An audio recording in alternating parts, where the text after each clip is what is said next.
Semangat pagi teman-teman, pada video kali ini saya akan mengulas tentang lebih dulu mana antara membangun brand atau tujuannya untuk selling.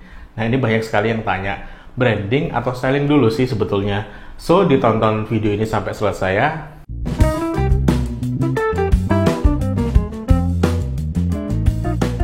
Sebelum melanjutkan video kali ini, bagi teman-teman yang baru datang ke channel ini, saya ucapkan selamat datang. Channel ini berisikan tentang tip bisnis, tutorial bisnis, maupun inspirasi bisnis yang sangat bermanfaat bagi teman-teman ketika teman-teman mengembangkan bisnis tentu saja. So, jika teman-teman tertarik dengan tema-tema tersebut, silahkan klik tombol subscribe-nya ada di bawah sini, nyalakan juga tombol loncengnya, agar teman-teman mendapatkan update terbaru video dari channel ini. Baik, sebetulnya branding dulu atau selling dulu sih? Nah, ini pertanyaan yang sering sekali ditanyakan ke saya, baik lewat diskusi-diskusi online, webinar, ataupun di pelatihan-pelatihan offline. Nah, sebetulnya menurut saya branding dulu atau selling dulu sih. Jadi begini teman-teman, ya kalau kita memulai bisnis di awal-awal, sebetulnya kalau ngomongin selling atau branding, ya kalau saya bilang ya harus dua-duanya jalan beriringan kayak gitu. Branding dan selling ini nggak bisa dipisahkan, nggak bisa dibedakan menurut saya ya. Kenapa? Ya karena sejak awal kita memulai bisnis itu pun kita sebetulnya sudah harus mengonsep atau membangun branding itu sendiri. Kenapa seperti itu? Begini teman-teman, kalau teman-teman itu umpamanya ngejar selling tanpa memperhatikan branding, ya saya pikir juga konsepnya nggak benar juga kayak gitu. Ilustrasinya ketika teman-teman itu memulai bisnis, teman-teman itu kan sudah ngecek, sudah riset sebetulnya saya mulai bisnis A itu untuk konsumen siapa sih? Untuk calon konsumen mana sih? Siapa sih target pasar dari konsumen yang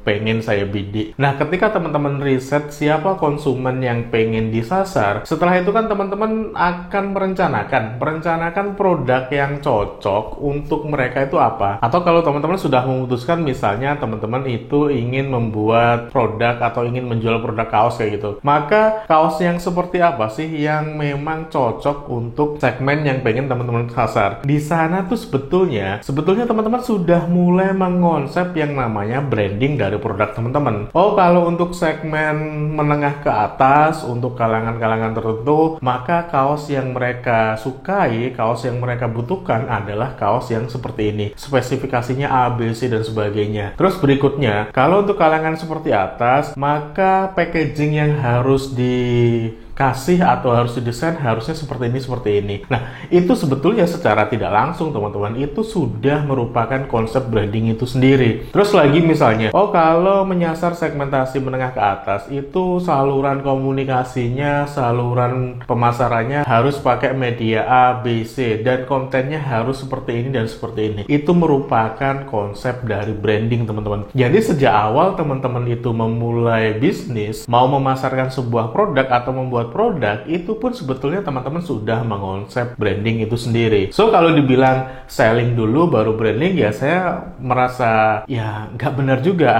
Harusnya dua-duanya sinkron, dua-duanya jalan. Bahkan sejak awal teman-teman memulai bisnis pun dua-duanya itu harus dikerjakan seperti itu. Namun memang ada beberapa yang menurut saya kekeliruan dalam berpikir bahwasanya kalau ngomongin branding itu menjual produk dengan harga yang mahal. Nah itu salah kaprah sebetulnya. Branding dan harga yang mahal itu berbeda, dua hal yang berbeda. Teman-teman membuat branding atau membangun branding itu tidak selalu harus dengan harga mahal. Memang iya, dengan kita membangun branding maka harga kita atau margin kita bisa lebih diangkat. Itu iya, saya amini iya. Tetapi meskipun kita membangun branding, tidak lantas serta-merta kita harus menjual produk yang mahal. Misalnya teman-teman itu punya segmentasi menengah ke bawah di masyarakat di pinggir-pinggir gitu, di pedesaan. Maka di sana juga sebetulnya kita membangun branding untuk segmentasi yang menengah ke bawah. Produknya harus seperti apa, packagingnya nggak perlu mahal-mahal, desainnya cukup sederhana misalnya. Nah itu bagian dari branding yang kita susun, yang kita desain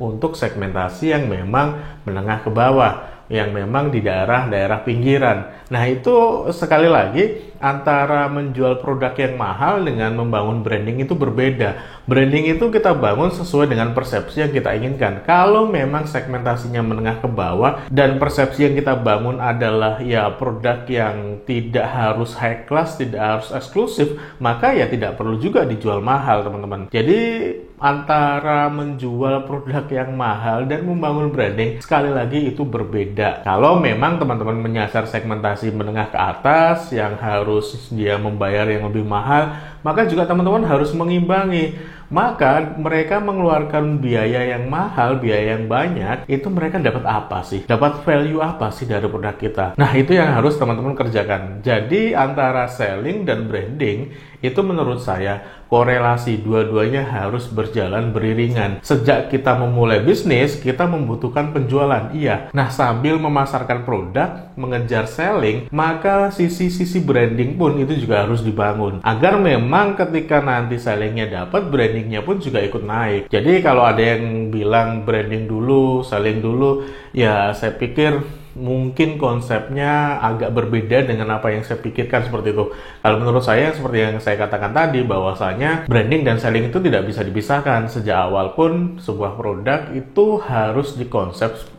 Mengonsep produk pun itu sudah merupakan aktivitas branding. Menyusun bagaimana strateginya, bagaimana produknya, kelebihan apa saja, komunikasinya, nanti lewat apa saja, itu bagian dari strategi branding. Bahwasanya nanti itu ada penjualan, yaitu bagian dari selling. So, dua-duanya menurut saya harus berjalan beriringan. Nah, itu tadi teman-teman, menurut saya harus branding atau selling dulu. Ya, teman-teman, ya itu menurut saya ya. Nah, teman-teman bisa berpendapat yang lain, silakan. Jika teman-teman punya pendapat yang lain, silakan tulis di kolom komentar. Semoga video ini bermanfaat, teman-teman, memberikan gambaran, memberikan asumsi lain tentang harus branding dulu atau selling dulu. Bagi teman-teman yang belum klik tombol subscribe-nya, silakan klik dulu tombol subscribe-nya di bawah sini, karena kami akan mengupload video-video tentang bisnis yang insya Allah itu sangat bermanfaat bagi pengembangan bisnis teman-teman.